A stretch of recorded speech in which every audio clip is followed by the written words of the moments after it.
What we doing? Y'all know it takes a special track to do this. I'm on my P's and Q's, dripping sauce. It's just the fluid, it's the chef. I'm here to remind y'all I'm sick with it. My name is stuff that's hot, it's ubiquitous. Meaning it's one and the same, simple and plain. I'm all about my paper, the bacon, cheddar, and pain. I got these lanes running for the border. The talented Mr. Porter, keep it flowing like it's water. But here we go, there we go, creeping to a low speed. Is it him and his friend sitting in the nosebleeds? Play it cool, he ain't special just cause he's on TV. Everybody's hands up, acting like they know we.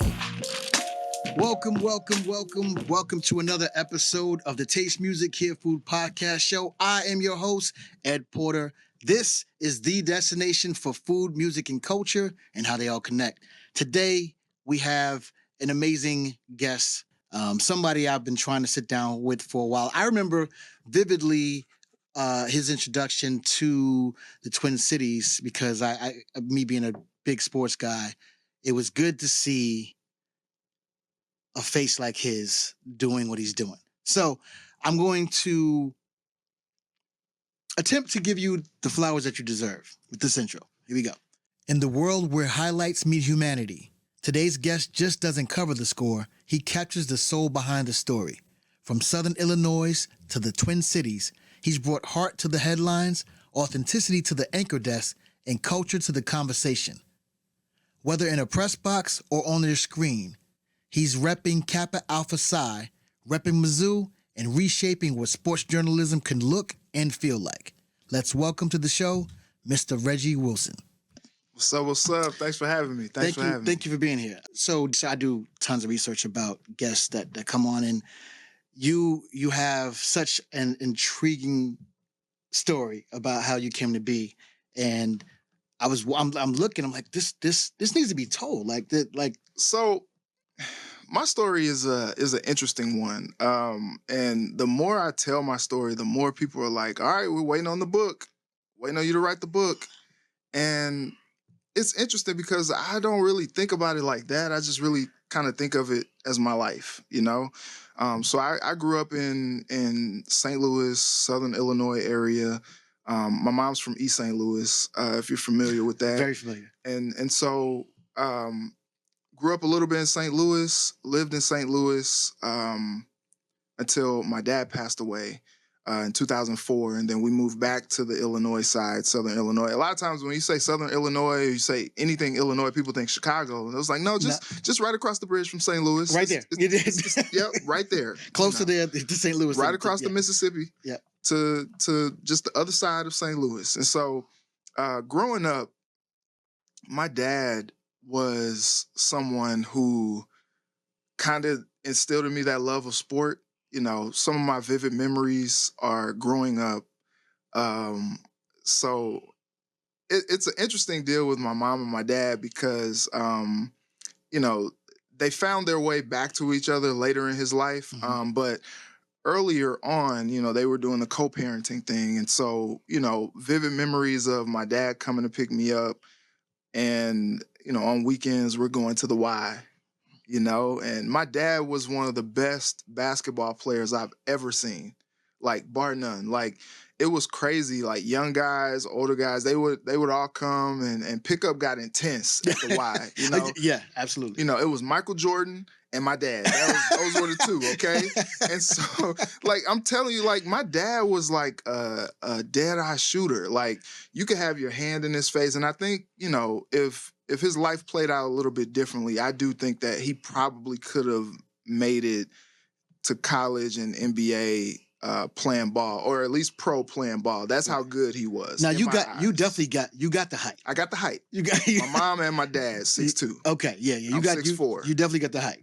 Yeah, and so, you know, that's how it kind of started for me. And growing up in the house, so I was raised by my mom, and you know, it was more like a single mom deal. But you know, they say it takes a village, absolutely, to raise a child, and I had my village.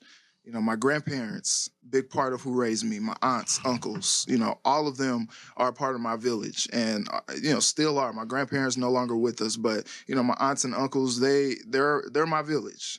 And growing up, either at my mom's house or my grandparents' house, the news was always on. Always. My mom had this thing too. She would pick me up from my grandparents' house after school. We would go home. Don't talk to her in that first 10 minutes of the newscast because she's trying to get the headlines. She's trying to figure out what's going on. So if I'm talking to her too much, she's like, hey, I'm watching the news. Like, give me some time.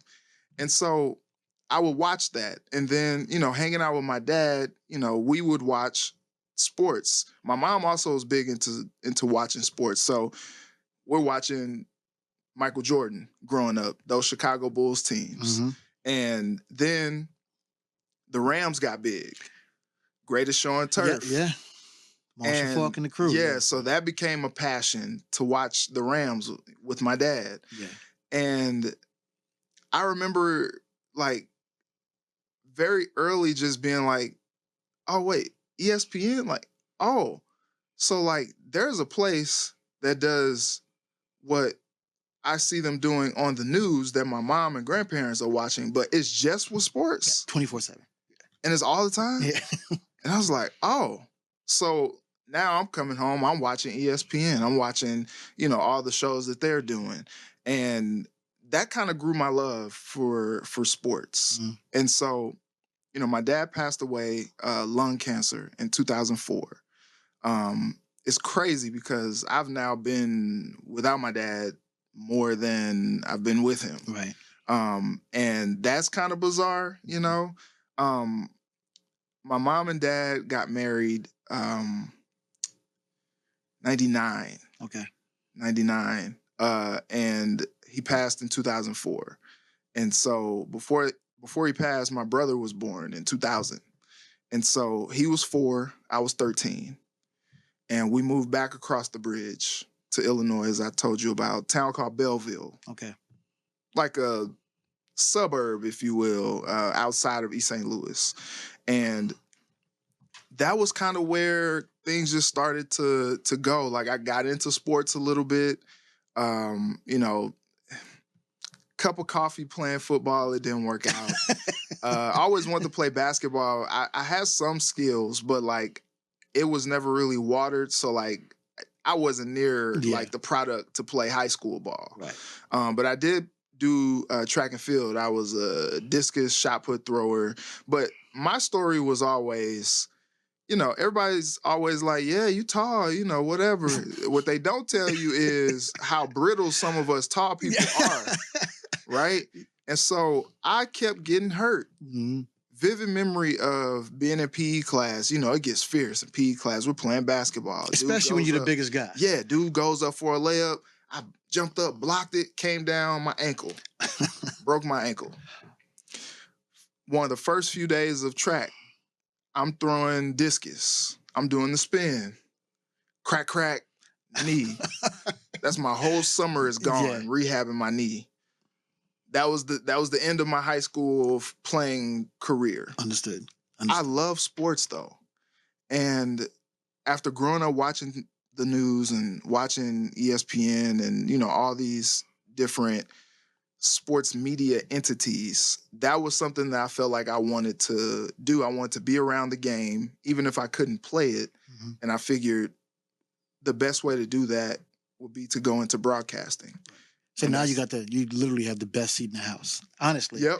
And you get to, you get to, I think the magic of what it is you do also is you're talking from two different perspectives. So you're speaking from, obviously, from the fan of the sport, but also from the perspective of the athlete and how their vantage point is too, which is, it gives a unique view of sports.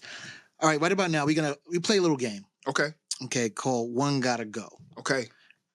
This one gotta go, we're going to give you a list of things, and then we just got to eliminate one of them. Oh, man, I'm scared It's now. pretty simple. Okay.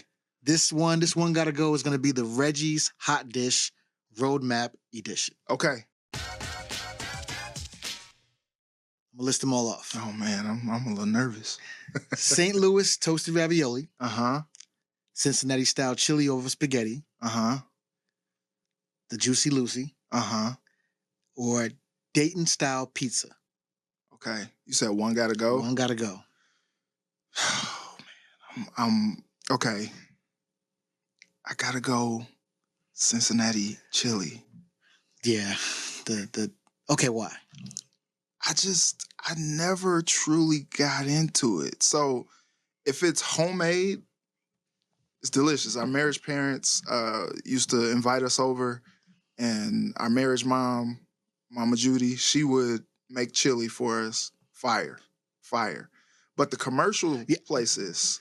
Okay, so for people that don't know what we're talking about, so there's everybody knows chili. Yeah. And then everybody knows spaghetti. Yeah. So yes, it's chili on top of the spaghetti with some diced onions. Yep. Usually cheese. Mound of cheese. Yeah. And then for some reason they put little crackers on it. Right.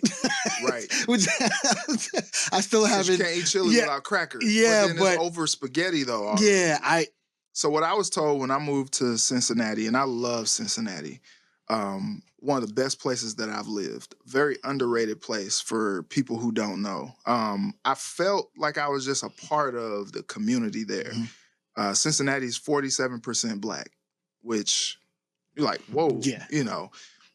The chili is something that is an acquired taste. How I was explained, it's not necessarily a dish.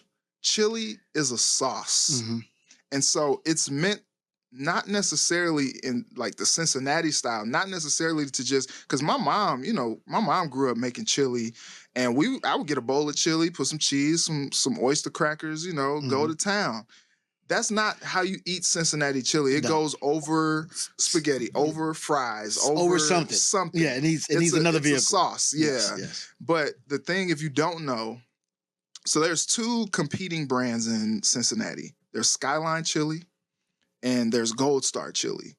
And I'm not giving away trade secrets when I say this, but if you notice, like the Cincinnati chili secret is there's a hint of cinnamon in there. Yep. There's some Gold Star, apparently, they put a little chocolate in theirs. Okay. And so that's the thing. It's like a lot of times you're a Skyline person or you're a Gold Star person. You are seldomly both. Right. You are not usually both. Yeah. And so the Cincinnati thing, when I was like, I heard too, like people sometimes eat chili with the cinnamon roll. And I thought that was a thing. I was like, "What is that?" Like, I've never heard of that. That's new. I've seen it though, and so, but for some reason, the hint of cinnamon in the chili does something. It plays. So, but it's not my thing. Yeah, it's the same flavor profile. There's a little bit of that in the Detroit Coney. Okay. It's the Coney sauce, which is another chili. It's a very loose sauce that has this warming spices in that as well. Right. And that's it's an acquired taste though, but it's not. I remember my first run-in with that. I'm in Detroit. Yeah. Okay, I see Coney Island. Like, oh, I'm thinking Brooklyn. Yeah. No. A little different. A lot of different. A lot of different. Okay. All right, good. I respect that. I respect that. Okay. And that was just a little history through places that you've been, which is, I thought that was cool. So we're going to have to kill it. No shade to Cincinnati at all. Love y'all. Love y'all. No shade. So it is a great place. My brother just moved to Dayton too. Okay, love Dayton too. Yeah, it's great. It's great. All right. When prepping for a big broadcast, which you do so often, and we've had a great couple of years of sports for the city. So this has been great. It's been awesome. Yeah, it really has. Tell me what is the soundtrack that gets you ready for these big events that you are partaking in? And then you travel, like you part of the team pretty much. Like you're in different. Sometimes it feels like you're on the road too. So what are you listening to?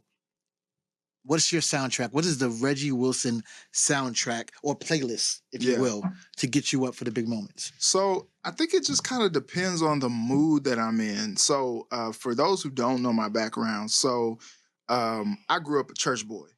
Okay, so Kojic. Mm-hmm. So we in church all the time. Okay, and I'm a pastor's kid too. So we grew up. I'm always in the church. So I used to sing Sunshine Band, and then I got older. And at the church that I wouldn't say grew up in, church that I grew up in and then the church that I ended up going to were two different churches. But the church that I kind of went into adulthood in, I became a praise and worship singer for the church, and I would lead several songs. And so I'm big on music. So that was a subtle flex too. I just want to let you know. I saw. Yeah. Oh yeah. I lead several songs. Yeah. So I sing. So I'm a singer too. Yes, sir. I sang to my wife at our wedding. Like I've sang at so many weddings. I've sang at funerals. I've sang at events. Like I in college, I cosplayed Luther Vandross, and I sang "A House Is Not a Home." There you go. That's on YouTube if you want to look it up. I've seen it. Yeah. So like I sing. So I think it just kind of depends. It depends like where my mind is. So like it's so funny. My mom, she had the foundation of faith from my grandparents. My grandmother, mother in the church, big time. She prayer band leader for 30 plus years, just missionary in the, big woman of God. And she is who I get my faith rooted from, really. Her brother was a bishop, all kinds of pastors and preachers in my family. And so I think for me, it always comes back to gospel, and, as I got older, I got into other things, hip hop and, R&B. Growing up, my mom always had that God foundation, right? Foundation of faith. But, growing up with my mom, I'm listening to old school R&B in the car. Growing up with my dad was a big Drew Hill, Boys to Men. If he was feeling ratchet, it was Master P, Silk the Shocker, like, that type of stuff. And so, but as I've gotten older, I found what my palate is. Right. And I know I'm being really long-winded with this answer, but so depending on what the situation is, my wife will tell you that sometimes I like to listen to the old school Isley Brothers or, Luther or Boys to Men or, Drew Hill or, some of those things. Some of that is like nostalgia for me. Like, I think it's really cool that RL, I've met him several times, and Next, they're from Minnesota. Yep. So they just sang the national anthem last week at one of the Wolves games. Those are people that I kind of grew up listening to. But also grew up listening to, Clark Sisters, Bishop Morton, Kirk Franklin, Fred Hammond, John P. Key, so it depends. If I'm trying to get like locked in, I'm putting on, Pandora station, Corinne Hawthorne station will play a mix of everything. Right. Or if I'm really like, okay, I got to get my mind right, Fred Hammond. Or if I'm like, I'm trying to get amped up, it'll be like Lecrae. Okay. 1K Few or, some KB, something like that. I love, so my wife will also tell you, I'm a big like gospel rap, Christian rap type. Yeah. Sometimes you need someone with a little beat to get you, some substance. Get you going. I get it. But shout out to D1. D1 is D1 is my guy right there. Yeah. So sometimes I listen to those things to get my mind right, to kind of get the juices flowing. Yeah. Andy Mineo too. That's my guy. Andy as well. Andy's love Andy too. Okay, because food and music go hand in hand in my world, and I believe in everybody's world. People just don't think about it that way. What are you eating? What is one of those after a long day? What do you lean on for comfort as far as in the food realm? Comfort food? Now I know you're big on your health kick. But I ain't this big not eating. Okay, I grew up, like I said, my grandmother and my mom are two of the best cooks that I've ever experienced. And, my mom learned a lot of how she cooks through my grandmother. So I grew up, that's so funny, man. How I grew up, my grandparents would pick me up from school. And of course, my grandmother, she was old school. So anytime I get home, it might be greens, cornbread, butter beans. Oh yeah, you was eating caramel cake. You was eating some night type of food. pie. Yeah. Then I was greedy, so I would eat that, and then my mom would come and pick me up after she got off work, and she gets home, and of course, she wants to make some dinner. She's like, "Did you eat over Mama's house?" I was like, "Yeah, I ate a little something." I ate a lot of something. Yeah, but then she cooked. I'm like, "Well, I'm not about to turn this food down either," So, I think comfort food for me, maybe like some good like fried cabbage and some cornbread, some greens, mac and cheese, yams,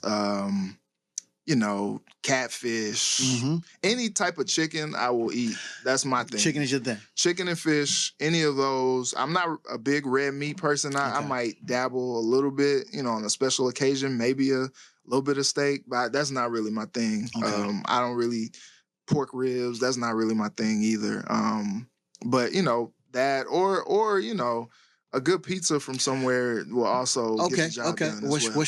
What's your favorite pizza in the cities? My favorite pizza in the city. No pressure. I like Luce. I like I still grew up how I grew up. I'm a big chain guy too, so Pizza Hut pizza is all right with me. But wifey and I, we like Young Joni as well. Young Joni's, that's right on the corner. Yeah, that's a good spot. Young Joni's hits. Yeah, we like that. Young Joni's hits. There's a pizza place called Elmar's. It's a New York style pizza. It's in Plymouth actually. Okay, I haven't been there. It's yeah, it's legit. It's legit too. As a New Yorker, say it's legit. As a New Yorker, and I don't stamp much. Okay, that's why I'm saying Young Joni's is legit too. But as just like no frills, just pies. Yeah. It's okay. It's they also do bagels too. Like you gotta get them. They sell out immediately fast. Okay, I'm pretty sure they shipping the water back from New York, and it's crazy. Like dude, it's that's the so. Just in case people don't know, it is a real thing. Anything that touches the municipal water from New York City is innately better. Innately better. And of course, super producer Gabe, he's an Element pizza fan, so we gotta plug Element. Okay. Which I have yet to have, which I need to make a stop to have. I heard it's really good. So if you like Young Joni's, you would like Element. Okay. All right. Cool. So you're a Kappa man, and your wife is an AKA. Okay, so how do you find a way to have your background being a Mizzou grad and your Greek heritage? How do you make a way to find that into what you do on a daily basis? You're one of those people that seem to seamlessly interweave all of who you are into every facet. Like, you have, hot dish, you have your Reggie's hot dish and everything you do. And you love food. And, I believe your intro video was in a supermarket. In the grocery store. In the grocery store. We were at Lunds and Byerly. You was at Lunds and Byerly. So I'm looking, I'm like, okay, I like this dude. Because I love the supermarket. Yeah, me too. And so it's my happy place. So and there's so many here in Minnesota. There's tons. Good Lord. There are a lot here. Yeah. They really are. And I love them for it. How do you how are you able to do that? Like how, because I believe the greatest storytellers come from an authentic place, and it's less about trying to code switch, if you will, and more about just being your authentic self 100% of the time in everything you do. And that's what I think shines the most about you. So how are you doing that? So that's a great question. I think for a while I kind of ran from that, just kind of putting myself into different compartments of life. And there was a code switch. And, it's so interesting. I grew up as a person who was kind of shy. I'm still pretty reserved, mild-mannered.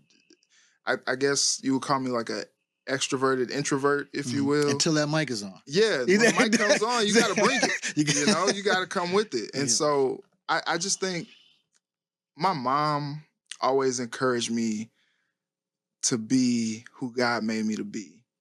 And I think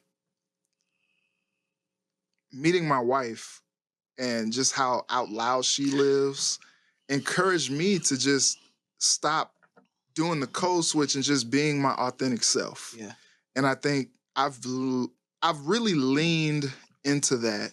I started my career in Kansas, and I think it kind of gave me a little bit of a foundation. But I had people in my life at that time who I was kind of like working with and working for, who would tell me, like, I vividly remember having a manager say, you know, because I would try to infuse some of my personality into my stuff. And I remember having a manager say, hey, like, you're here to deliver the sports. You're not a comedian. So focus more on that. And so, you know, I would internalize that. And then I got to my next spot in Dayton, and I kept that in mind. And, you know, I'm trying And they to wanted the opposite. heavy on, you know, give the analytical perspective, you know, give the stats, give, you know. Yeah. And I had a news director, his name's Kevin Roach, and, you know, shout out to him. He pulled me into the office one time. He was like, Reggie, like, where's the personality? Yeah. He's like, what? He's like, you're a young African-American man. Like, where's that? Like, Yeah. where's that happening in what you're doing? And that totally opened up my whole thought process and approach to how I did things. Where if you saw me at the grocery store, or if you saw me at church, if you saw me in the community, if you saw me at work, I was going to be the same person. And I kept watering that and kept watering that to the point where I am now. Whereas, like, you know, Black people are not a monolith. Never. We are not monolithic. And there's no reason for us to act like we have to be, right, or we are. And so at any given time, you know, when I'm doing sports, when I'm in life, it's the same way. You may get some, you know, colloquialisms, you may get some euphemisms, you may get some jokes, you may get, you know, silly, you may get, you know, serious, you may get, you know, it just depends on what I'm doing and what the topic is. But like, what you're getting is authentically me. Absolutely. And it took me a long time to lean into being unapologetically me and not being ashamed of this or that part of me and just making that a part of my story. You talk about being a storyteller. That's the most important story to tell. Your perspective is what makes your story so important. Right. Your perspective is what makes your story worthwhile to listen to. Right. And I think one thing that I've learned, especially being here in Minnesota, where this is probably the most different place that I've ever lived, I had to be me, because if I wasn't, I would lose myself. Right. And that's important. I have to lean into who I am. I have to be authentically me, because I am Reggie the son, Reggie the husband, Reggie the soon-to-be father, Reggie the Kappa, Reggie the man of God, you know, Reggie the brother, Reggie the friend, you know, Reggie the goofy dude. I am all those things at once. And the reason why that came up, so I've bumped into you on a bunch of occasions. You're the same dude. No, and you're the same dude on TV though. So it's like that's I know, you know, being in the business that I've been in for decades, that's not an easy thing to do unless you're either a phenomenal actor or that's just you. Yeah. And so that shows, it takes an amazing amount of courage and self-awareness to be able to be that vulnerable. Yeah. And so I see it, I recognize it, I commend you for it. Yeah, and when you're on TV, that was one thing I had to learn as well. I would grow up like really just loving people like Stuart Scott on ESPN, like loving people, you know, television's John Butchie Gross, call himself Bucci Mane. You know, like people have personalities. Yes, absolutely. And people lean, and Stuart Scott was a big person who just leaned into 100%. If you listen to any of Gus Johnson's calls, you know, he got big doing March Madness. He you know, just Chris going Berman's crazy. another one. Chris Berman, you know, all kinds of personality. Yeah. And that was something that I'm like, okay, those dudes are not afraid to be themselves. Let me lean into that with who I am. And it got to the point where, you know, at first, you know, they say imitation is the sincerest form of flattery. Well, you emulate some of those people, but I can't say stuff like, oh, you know, Karl Anthony Towns cooler than the other side of the pillow. Like that's not me. You know, that's Stu. Right. That's Stu. Booyah, like that's Stu. Right. You know, but I have my own isms, my own, you know, you might get some pop culture references. You might get, you know, some references to TV shows or you know, church isms, or, you know, instead of me, you know, people watch my sportscasts and, you know, say, hey, it's his third home run of the season. I might say, man, he hit that thing to Eden Prairie, you know, on a home run call or something like that. Just something that's just me. Right. Yeah. And that's needed. Talk to me about, you know, you're a visible Black voice, and let's be honest, a space that hasn't made a lot of room for, or always made a lot of room for, diverse storytellers. How do you carry that responsibility and reflect it into your work? Now, and the reason why I use the word responsibility, because no matter how much you would shy away from that, as people of color, we have this unspoken sense of responsibility. I know I feel it on a daily basis. Yeah. Specifically, someone that is visible in the public eye, or I don't care if you weren't. It's if you're in a position that is abnormal for the, you know, whatever that is, I feel this unspoken responsibility to represent in a way that is beneficial to others, specifically youth. So how do you deal with that? That's such a heavy question. Especially being a person of yourself that is deep into the community. So you do a lot in the community because of those things. That's such a heavy question. Man. So coming to Minnesota, this was probably the most high-profile job that I've ever had. And you look around, and it's not a whole lot of people who look like me in roles that I occupy. Right. That's a heavy responsibility, but also at times a heavy burden. Sports director. So in case that it hasn't, he's the sports director. It's up on the screen, but it's important to audibly hear it. You know, it was funny because, you know, and I'm not even trying to go there, but with Black people, we are often made to be humble, and there are often opportunities that people take to try to humble us. And, you know, I would say, oh yeah, you know, people would get introduced to me. I was like, oh yeah, I do sports at KARE 11. And I remember when my wife heard that on too many occasions, I guess, she was like, Reggie, you are the sports director at KARE 11. It's a difference. She's like, you need to start saying that with pride. And I'm like, yeah, but you know, I am. She's like, no, that is your title. It means something. And, you know, when I first got here, there was, don't read the comment section. There was announcements about me coming here. And if you read the comment section on the Strip, on Facebook, nasty. And my mom, bless her, she read all of them. And I had to stop because I'm like, this is crazy. Like, I haven't even gotten there yet. Like, they haven't even given me a chance. And, you know, I'm already getting told I'm the diversity hire. you know, we know why he got the job. It's like, dang, like, has being black ever been an advantageous thing in society? Because that would be news missed that to email. me. I missed that email, yeah. And so getting here, I had that, and I that was in my mind, and that stifled me a bit out of the gates, just being real.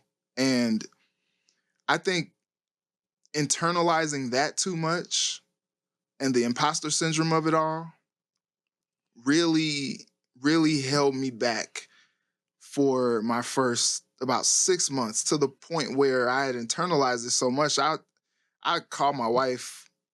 I was like, hey, you know, I appreciate this opportunity, but I think I'm good. I think I'm going to tell him, like, I'm good. I don't want this anymore. And she was just like, let me talk to God about it. She's like, don't do that. And she was just like, you know, God told me that that's not the move for you. And I was like, girl, he didn't tell me that, you know. So. And true enough, God spoke through her in that moment to tell me not to give up. And yes, it's been hard. Yes, it was a lot to sift through, but it's been beneficial.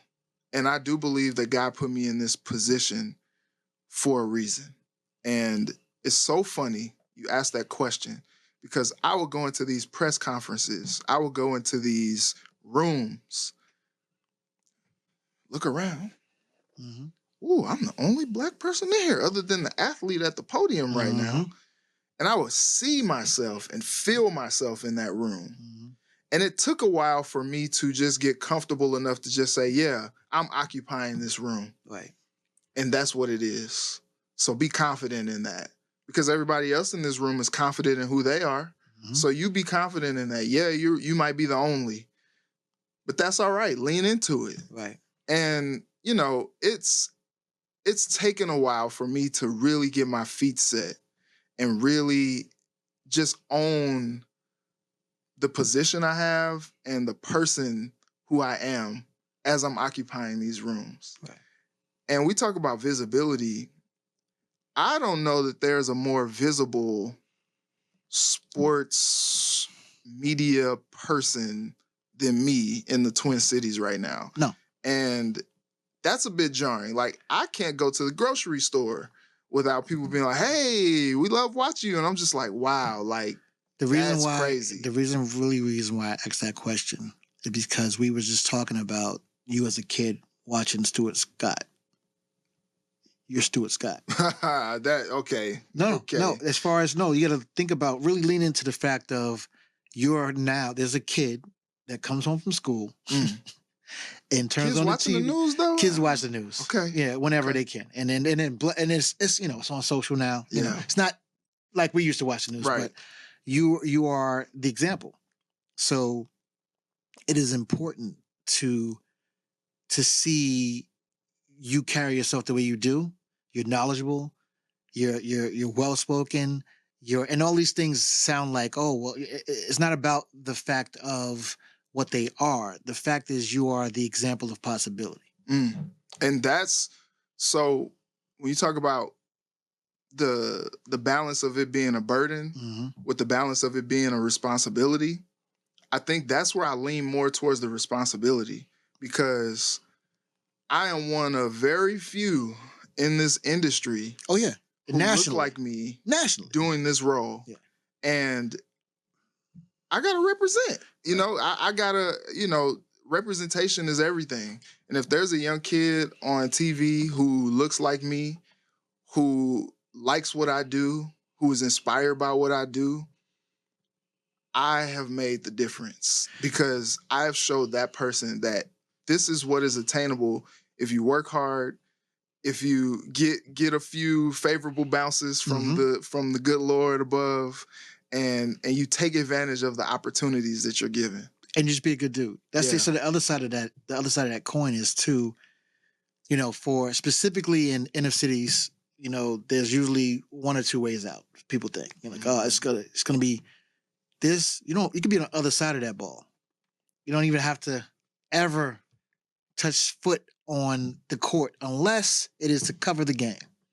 And you can still be around things that you love. And there's another way to skin that cat. Yeah. When it really hit for me, I didn't really realize, I don't think that most creatives and people that just doers really take a minute to understand their impact. So I've done my fair share of stuff, but this last thing I did on Netflix with the pressure cooker, I was getting so many messages from, I had to hit the translate button on an IG, and an overwhelming amount of those messages were from young Black kids that, or their parents, saying that they appreciated how I conducted myself. Wow. And my whole thing, I've been on record saying this, I went on to be 100% authentically myself 100% of the time, because no matter how it shook out, I could live with the results of whatever happened after that. And that to me was powerful, that people saw themselves or the possibility of themselves in what I was doing. Yeah. And I never thought, I don't take myself too seriously. It's like, me neither. So it's like, I'm just, anybody can do this. Yeah. So I'm just a vessel. Exactly. Yeah. And I'm just walking in my purpose. Yeah. 100%. Yep. I'm also, and if you haven't heard that, or I wanted you to really soak that in, because it's a real thing, Reggie. Like you're that guy right now. So you have to understand that people are looking at you, and not all of it gets written in the comments. There's somebody that is really, you are changing their view of what could be. Yeah. That's powerful. Wow. Yeah, I appreciate the love, man. It's humbling. But it's also gratifying. I do understand the responsibility that I have, and I don't play with it. Right. I try to be a good steward of that. From the time I open my eyes until the time I close them at night, I try to make sure that I'm impacting in the right way. All right. Let's talk about some accolades, because you with that. So to get to where you are now, you would have to have a series of really, really prominent accolades. Nobody's just handing out sports director titles to people. It just doesn't work that way. You had to earn. So you stacked up a series of milestones and awards, Emmys, and things of that nature. To date, how do you feel about those accolades? Is it a checkpoint to where, okay, I'm on the right path, we're doing what we need to do? Or is it more of a thing of, okay, I expected to be in the place I'm at now. Now it's like, what's next? How are you looking at these? I look at it as a blessing, man. A little bit about my story, man. When I graduated from the University of Missouri School of Journalism, and it is known as the top journalism school in the world. And so it's a great experience. I got great hands-on experience. The station that I worked at in college was an NBC station owned by the university, but they broadcast over mid-Missouri. And that's where I got my chops. But when I graduated, I could not find a job in television. It took me a year and a half to get my first TV job, and it was a news photographer. So I was the guy that photojournalist. I was a photojournalist.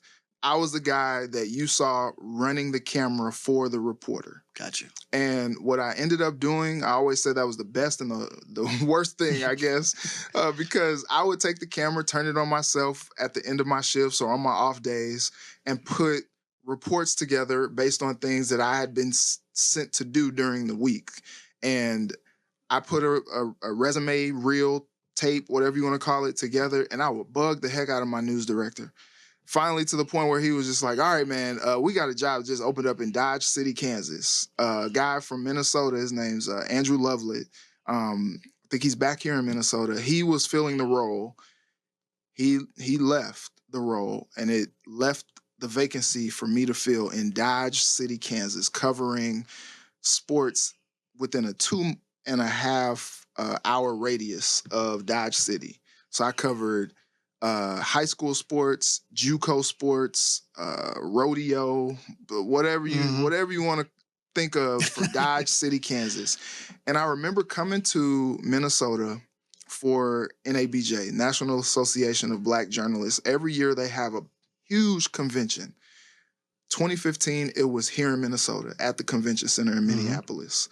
And Boyd Hooper, my personal GOAT, one of my journalism heroes, he did 3 or 4 workshops during that week.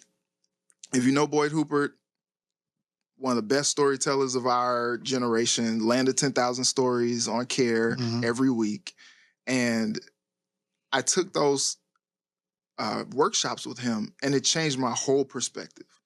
And I went back to Dodge, and I was like, okay, how would I tell this story if I was Boyd Hooper? And I was like, okay, how would I tell this story if I was Black and I was Boyd Hooper?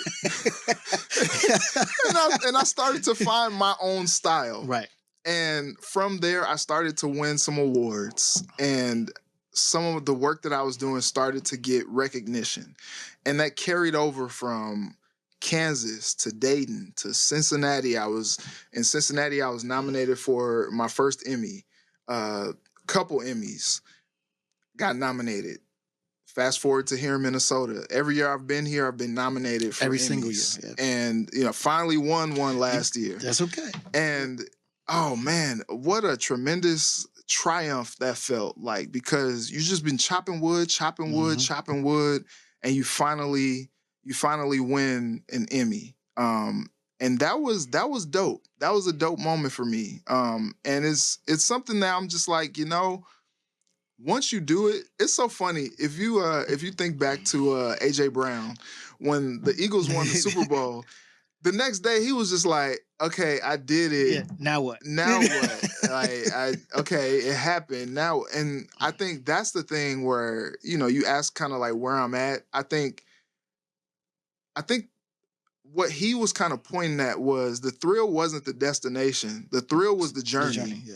And now he's accomplished this major feat, but like the journey is not over.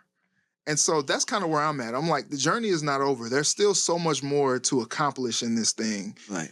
I'm thankful for the accolades. I'm thankful for where God has brought me to this point. But man, I turned 35 in August. Yeah, you got some things. I still got plenty of living, God willing. I still got plenty of living and plenty of things that I want to achieve ahead of me. Yeah. Has there been any viral moment or story that resonated with people in a way that totally surprised you? Like that's they really attached themselves to that? Like, is there one, like, 'cause I have, for me, I'm like, I couldn't believe certain things that people took and made it their own. And that's what I got the most praise off of. Is there something like that for you? Okay. So when I was in Cincinnati, there was a series of stories I did on, there was this Black head coach of this pretty prominent high school called Princeton in Cincinnati. And he took the football team to the playoffs for like the first time in very long time. Started getting this like sustained success. Started churning out like NFL talent, like left tackle for the Arizona Cardinals, Paris Johnson. Wow. He went to Princeton. Okay. And so he was getting mentored by this NFL coach, Hugh Jackson. And that story kind of took off. And I was just like, man, like I felt like it was a big deal at the time, but it really kind of took off. And that was something that I thought was really dope. Also, there was a story I did in Cincinnati where I kind of talked about the history of the Negro Leagues in Cincinnati. And there were people who kind of knew, but there were so many people who really didn't like know. Had no idea, yeah. And that was a story that really resonated with people that and that's the powerful part of telling stories and why I love telling stories. I work at KARE 11. KARE 11 is known as one of the best storytelling stations in the country. And to now be able to, one of my storytelling heroes, as I said, was Boyd Hoopert. To now be a teammate of his and now to call him friend, like I've had dinner at this man's house. And I'm just like, what? Are we serious? He came to my baby shower. Like, these are really cool deals. But the power of storytelling can really change lives. Absolutely. Can really change lives. I think that's something to me that really just kind of resonates. Like, you tell a story, you make a difference. And, one of the coolest stories that I kind of knew it was going to be that, but one of the recent ones that I've done, my coworker Gary Knox made a tweet about Paige Beckers when she was in the 6th grade. Yep. Well, he had never talked to anybody about this, but his tweet has gone viral so many times as Paige just continues to climb the ladder of achievement. So I finally, right before Paige got drafted, sat down with him. Yeah. It was a great conversation. That's a great interview. It was a great conversation, and that kind of took off. Yeah. I know it's a long-winded answer, but the last thing I'll say, last year, my team and I had just a conversation of how we could take our sports coverage to the next level. And, being a journalist, we were always taught, and I would like to consider myself a journalism purist, if you will. We were always taught that the story is never about us. So the best storytellers, I feel like, get out of the way and let what the subject of the story is tell the story. Well, I think as journalism has evolved, there is a way to put our own perspectives onto what we're doing. And you talked about Hot Dish. Hot Dish was born last year.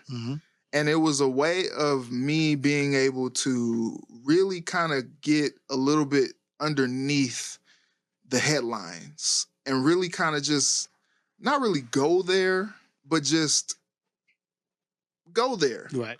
And it's been a success. My teammate Julia Daniels, Juju, she came up with Bad Juju as a way of really kind of bringing her personality to it. She won an Emmy for her work last year. And we were like, okay, we all need to come up with something. So my coworker, Will Hall, he came up with Will's Word, and mine was Reggie's Hot Dish. And so if you watch Vikings Extra, if you watch Timberwolves Extra, we'll have our last Timberwolves Extra since the Wolf season is now over. There's a hot dish at the end of every show. And it's a way to call attention and really just kind of give my perspective, how I see it through my lens of a hot topic in the world of sport. The Vikings, Timberwolves, on our sports extra shows on Friday, it's just about anything happening in sports, just my spin. And it's not like a first take type thing where you're just like yelling into the void about something. It's something that's a little bit more thought out, because I grew up enjoying shows like Real Sports where, at the end of Real Sports, Brian Gumbel gave his last opinion. Yep. I always thought that was powerful. Yeah. Scott Van Pelt, at night, he has this one big thing. Yep. It's like an essay, if you will. Bob Costas verbal essay. Bob Costas, yes. Yep. I think we all kind of learned from Bob in that. But it was a way for me to put my own spin on a current headline. Right. And I think people have really taken to Hot Dish. Like, people are like, oh, man, we look forward to Hot Dish. I do. We look forward to Bad Juju and Hot Dish every week. And it's just like, wow, like something that we created to really just kind of take our skills over the top was something that has really been received well. The few things about what I love about sports is the parallels between life and specifically team sports and being a part, the team being more important than the sum of its parts. Yeah. And you just touched on that without even, you talked about your team, which is a good mark of a great leader and a good teammate. Love my team, man. Love my team. Let's talk about the home team. So your wife and you and your wife are the preeminent journalism team. You know, to be honest. Yeah. I mean, so you guys and you do a lot for the community, a lot of things that are, helping to pour into the youth, which I think is obviously important for you and your wife, but it's important for the next generation to get these things and these jewels from you guys. How do you see and define your legacy with journalism and the optics of being a great teammate, specifically for a husband and wife? Because whether you know it or not, the optics of that is very powerful. Yeah. I think if you ask both of us, we both didn't think we would marry journalists. Right. Like, that's just not, it makes sense now that we're together, but. Yeah, it wasn't in the cards. No, but she is a phenomenal person. I always say I'm married to like the next Oprah. She's the Alexis Rogers. You know, she is somebody. Okay, she's a force. Mm-hmm. I learned the importance and the love of community from her. She has always just been. I remember there was one year we were in Cincinnati and she did 1,000 events in a calendar year. And it was just like, how do you find the time? Like, how do you find the time? But it's something that she's passionate about. It's not performative. Right. She truly cares about that. And that inspired me. I'm like, man, what more can I be doing to be impacting people and boots on the ground? Yeah. And I think journalism is about the people. And so many times there are journalists who telling people's stories, that's their contribution to community.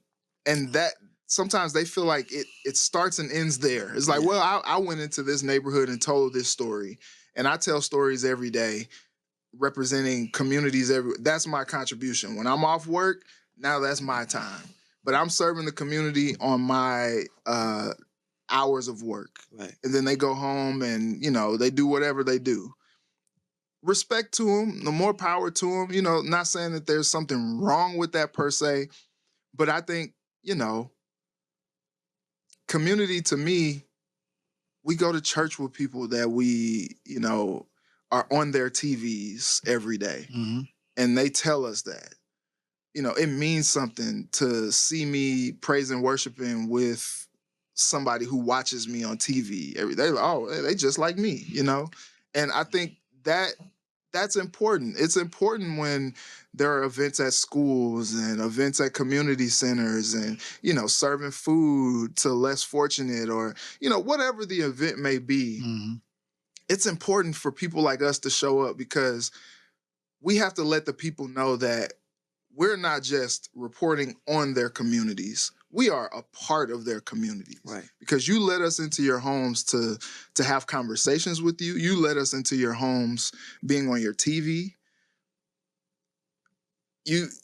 We almost like owe it to the people who we serve to really serve. Right. And I think that's something that, I learned from my wife and something that is now a very important part of what I do. And it's a very important part of what we do because there's a certain kind of joy that comes from serving people where you can take the attention and the thought, some days when I am so heavy laden with my own stuff is the best opportunity to get in the community and serve others because for that amount of time, it gives you a perspective, one, of what other people are going through. Maybe your problem, your problems may be big, but, dang, like this person. You have no idea. Yeah. So it shifts the focus. Right. But it also gives you a sense of gratitude. And some purpose. And I think that's something that you just can't put a price on. That's something that is invaluable. Yeah. Just being people, being productive, Christians, being productive members of society and community. Yeah, the act of servitude, it's everything I do is all of my many tools in the toolbox that God has bestowed upon me are to serve others, including this platform. So Yeah. it's everything about what I do is shining light elsewhere. Yeah. And I get so much from it though. Yeah. You know, it's an but not the way that people think. So the community, the conversations, and then the just seeing myself in the work of just being a good steward is everything to me. Everything. Yeah. So before I let you go, we're gonna play something I call the lightning round. All right. Here we Okay, go. so this is going to be a quick fire round. Okay. I'm going to give you a list of things or phrases, and then you're going to give me the first thing that pops into your mind. Okay. Cool? Yo. All right. Favorite athlete you've ever interviewed? Ooh. Dang, this is supposed to be quick, huh? Favorite athlete I've ever interviewed. Wow, this is tough. You know what? Just for the sake of he just being a great dude, I'll go Justin Jefferson. Okay. Yeah. Great one. Okay. Most overrated sports cliche. They came to play. They came to play. Look, that is by far. That's number. Like, yeah, they came to play. Like, they came to play today. Like, you know, a team goes up 21-0, and they're like, oh, they came to play. Like, the other team came to play too. They just came to play, and it didn't work out as well. Absolutely. They got hosed. First meal you ever cooked for your wife? It was salmon and asparagus. And I think a little rice. It was my first time, or it might have been like potatoes of some sort, but it was my first time ever. I know she said she likes salmon, so I cooked some salmon in a cast iron. I think I looked at a recipe online somewhere, and I was like, oh yeah, I could do that. And so I cooked the salmon and then cooked some asparagus. I think I got a picture of her with the plate, but that was like the first ever plate that I ever cooked. I think it was a Valentine's Day meal. Okay. Yeah. Okay. Oh, you went big on Valentine's. Yeah, Okay, yeah. I like to cook, so. Okay. Yeah. All right, good. Pre-game playlist banger. What's that one hype joint to pregame with? Pre-game playlist banger. Probably like there's a song by KB, 10K. Mm-hmm. That's good. I like 1K Few, Church House, Trap House. Okay. That bangs. That sounds like it bang. It bangs as well. Yeah, those are my jams. Okay. And if you could give a few words of advice to your 13-year-old self, what would you say? Hang in there. Hang in there. I know it looks crazy right now. Your dad just passed. You seem like you don't really have a direction. But hang in there because it gets better. It gets better. Absolutely. So you got to tell everyone out here listening and watching where they can follow you and catch up with all the things you got going on. So please tell everybody where they can find you at. Yeah, I'm at Reggie Wilson TV on all platforms. I haven't gotten into the TikTok deal yet. I know it's big, but that hasn't happened yet. It's a full-time it probably job. will It's a full-time at some job. point. It's a full-time as job. the media landscape changes. I'm probably gonna have to get on TikTok, but Blue Sky, X, formerly Twitter, Facebook, IG. I'm at Reggie Wilson TV. Okay, and obviously on KARE11. Absolutely. Yeah. KARE11 as well. Yeah. At Reggie Wilson TV. Absolutely. So again, thank you so much for coming to the platform. I had an amazing time. Yeah, Great this was talking fun, to you. man. Absolutely.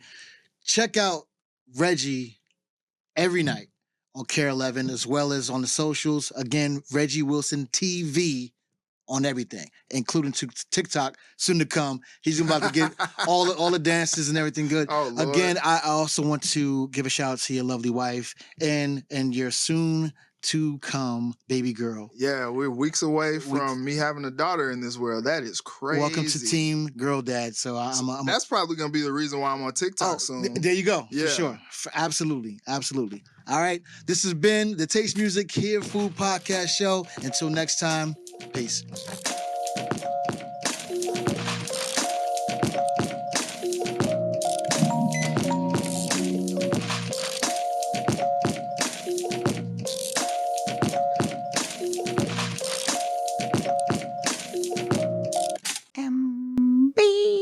MBC. No relation to NBC.